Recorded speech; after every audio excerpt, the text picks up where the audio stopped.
ये कांग्रेस का आपसी अंदरूनी झगड़ा है। जो घर नहीं संभाल सकते वो प्रदेश क्या संभालेंगे, ये संदेश कहीं ना कहीं जाता है। और इसलिए भारतीय जनता पार्टी का एजेंडा है कांग्रेस का दलित विरोधी और विकास विरोधी चेहरा। Safest gym in town brings to you fitness की home delivery। अब घर बैठे बुलाएं आपकी सर्टिफाइड फिटनेस एक्सपर्ट जो बस आपसे कुछ क्लिक्स ही दूर हैं। डाउनलोड करें antimatter fit app. Choose your service, choose your time and choose your location. Sessions start at just ₹99। सम्मेलन में उपस्थित रहना है। आज कार्यकर्ताओं की बैठक भी हुई है। तैयारियां क्या है ये भी मैंने मोर्चे के अध्यक्ष और टीम से पूछा है। पूरी भारतीय जनता पार्टी और एससी मोर्चा नीचे तक पूरी जमावट कर चुका है, पूरी ताकत से चुनाव में लगा है। आने वाले चुनाव में भारतीय जनता पार्टी का अच्छी तरह से कमल खिलेगा, क्योंकि जनता में गुस्सा है, अनुसूचित जाति के लोगों में गुस्सा है, किसानों में गुस्सा है, बेरोजगारों में गुस्सा है। विकास ठप है, इसको लेकर आम जनता दुखी है। सरकार अपने झगड़ों को सुलझाने में ही लगी हुई है और एक बहाना लेती है कि हमारे पास पैसा नहीं। मुख्यमंत्री के पास गृह मंत्रालय है, अब मुख्यमंत्री भी है, गृह मंत्री भी है। इसके बाद भी राजस्थान में 1 दर्जन से अधिक जिलों में अनुसूचित जाति की बहन बेटियों के साथ सामूहिक बलात्कार हुए हैं। महिलाएं असुरक्षित महसूस कर रही हैं। मुख्यमंत्री कुंभकर्णी नींद में सो रहे हैं।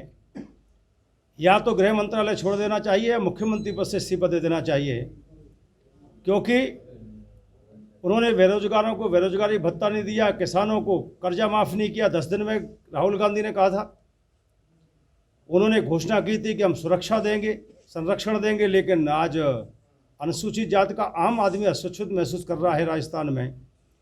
इस राजस्थान की वो महाराणा प्रताप की धरती जो त्याग तपस्या बलिदान के लिए जानी जाती है, गहलोत के रहने से पूरे देश में राजस्थान में सबसे ज़्यादा अपराध घटित हो रहे हैं महिलाओं एससी के साथ। ये राजस्थान का भी कहीं ना कहीं अपमान हो रहा है। आम जनता कहीं ना कहीं अपमानित महसूस कर रही है, क्योंकि गहलोत की सरकार विकास विरोधी भी है, बेरोजगार विरोधी भी है, महिला विरोधी भी है और एससी विरोधी भी है। इसलिए आने वाले समय में जनता इसका माकूल जवाब देगी। पिछले फर्स्ट पार्ट में स्थानीय चुनाव में जनता ने उनको जवाब दिया भी है। सम्मेलन का क्या एजेंडा है आज जो सम्मेलन होने वाला है? अनुसूचित जाति का सम्मेलन जो दोनों आहूत है वो कहीं ना कहीं चुनाव की दृष्टि से है। एससी के लोगों में हम कहेंगे कि ऐसी सरकार को 1 भी मिनट सरकार में रहने का अधिकार नहीं है। ऐसी सरकार को वोट देने का मुझे लगता है आवश्यकता नहीं है, जो कहीं ना कहीं एससी और दलित विरोधी हो। सर, बीजेपी कांग्रेस में जो गुटबाजी है उसका फायदा बीजेपी को चुनाव में मिलेगा? भारतीय जनता पार्टी गुटबाजी से वोट नहीं लेती। भारतीय जनता पार्टी विकास के आधार पर वोट लेती है। मध्य प्रदेश में 4 बार हमारी सरकार बनी है विकास के आधार पर। नरेंद्र मोदी जी की सरकार दूसरी बार बनी है विकास के आधार पर, कल्याण के आधार पर। और इसलिए जनता में हमारा विश्वास पैदा हो विकास के आधार पर, लोगों के कल्याण के आधार पर, इस विषय को लेकर हम चुनाव में जाते हैं। कांग्रेस षड्यंत्रों के आधार पर जाती है, जो षड्यंत्र अभी देखने को आपको मिल रहे हो। कांग्रेस की बात कर रहा हूँ मैं। सचिन पायलट एक तरफ मुख्यमंत्री, उसका फायदा निकाय चुनाव में मिलेगा? ये कांग्रेस का आपसी अंदरूनी झगड़ा है। जो घर नहीं संभाल सकते वो प्रदेश क्या संभालेंगे, ये संदेश कहीं ना कहीं जाता है। और इसलिए भारतीय जनता पार्टी का एजेंडा है कांग्रेस का दलित विरोधी और विकास विरोधी चेहरा। सर, दिल्ली में किसान आंदोलन करके बैठे हुए हैं, अभी तक 11 दौर की वारदात हो गई है। मुझे लगता है देश के अन्नदाता की 3 मांगें थीं। एमएसपी खत्म नहीं होनी चाहिए, मंडी बंद नहीं होना चाहिए, कॉन्ट्रैक्ट फसलों की होना चाहिए। सरकार ने लिखित में दिया यही होगा। इसके बाद भी 12 दौर के बाद अगर ख़त्म नहीं हो रहा है, मुझे लगता है आपने कई वीडियो वर्चुअल देखे होंगे, कई बयान भी देखे होंगे। कांग्रेस और कम्युनिस्ट मिलकर किसानों को बदनाम करने के लिए आंदोलन खत्म नहीं हो जाए, ये षड्यंत्र कहीं ना कहीं दोनों लोग मिलकर कर रहे हैं, लेकिन उनका षड्यंत्र सफल नहीं होगा। किसान हमारा अन्नदाता है, किसान को सुविधा देना सरकार का कर्तव्य भी है। इसे नरेंद्र मोदी जी ने 6,000 रुपये उनके खाते में डाले, नीम कोटेड यूरिया दिया है। किसान की 2022 तक दुगनी आय हो जाए। ये दुगनी आय कहीं हो गई तो कांग्रेस कम्युनिस्ट इनकी दुकानें थोड़ी बहुत बची है वो भी कहीं बंद नहीं हो जाए, इसलिए अपनी दुकानें बचाने के लिए वो कहीं ना कहीं इस आंदोलन में षड्यंत्र कर रहे हैं। आपने कहा कि जो देश में जो जहाँ कांग्रेस की सरकारें हैं वहाँ दलित पर अत्याचार बढ़े।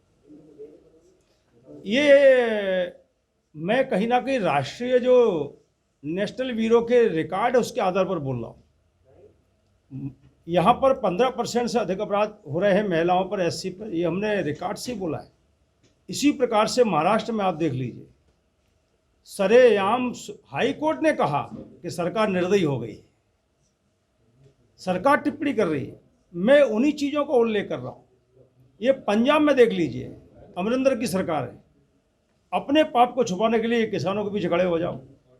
वहाँ अनुसूचित जाति के ऊपर कितना शोषण हो रहा है वहाँ पर। अब यहाँ पर ही आपका राजस्थान में पिछले 72 सालों में लगभग 52 साल कांग्रेस की सरकार रही है, फिर भी झोंपड़ियाँ 28% से ज़्यादा। तो इसका मतलब आपने फिर 52 साल में किया क्या?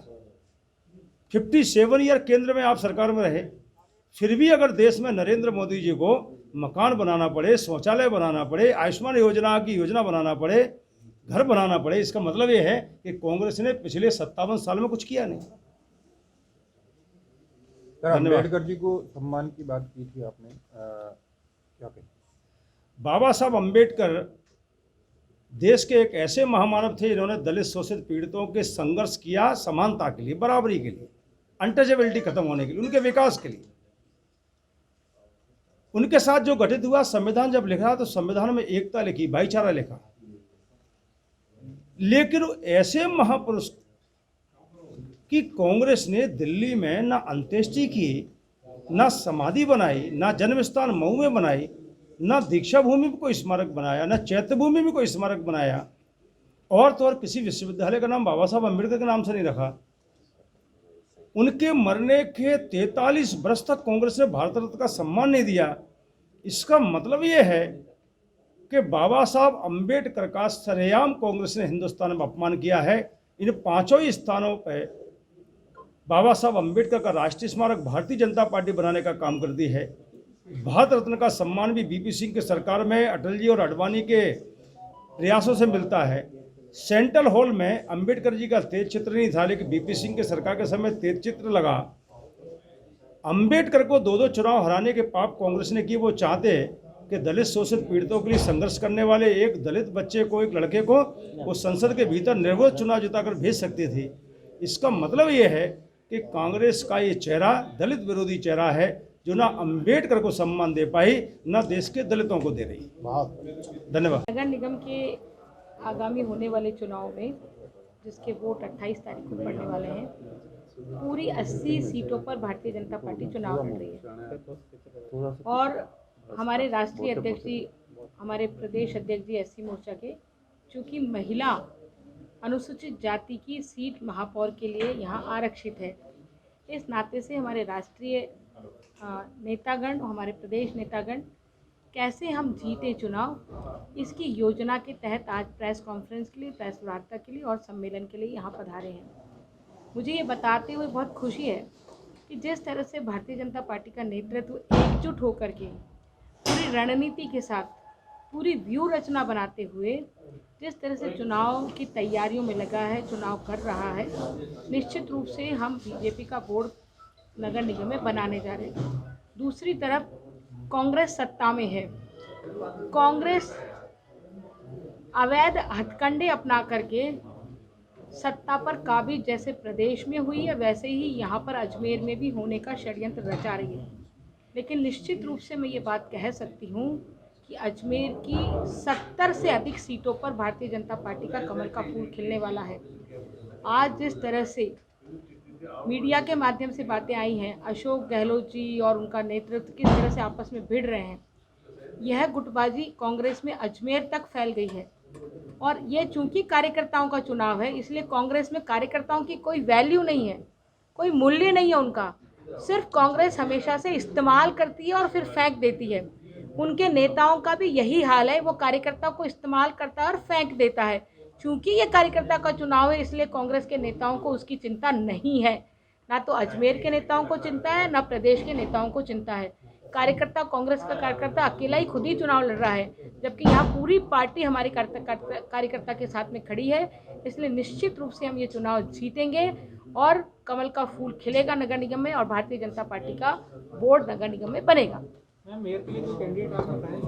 मैंने कहा ना, कमल का फूल लड़ रहा है, कमल का फूल लड़ रहा है। हमारे यहाँ लोकतंत्र है, ये कांग्रेस नहीं है, बीजेपी है भाई। यहाँ लोगों की रायशुमारी से तय होता है नाम, इसलिए जो कैंडिडेट जीत के जाएगा उनकी रायशुमारी जो होगी उसमें तय होगा।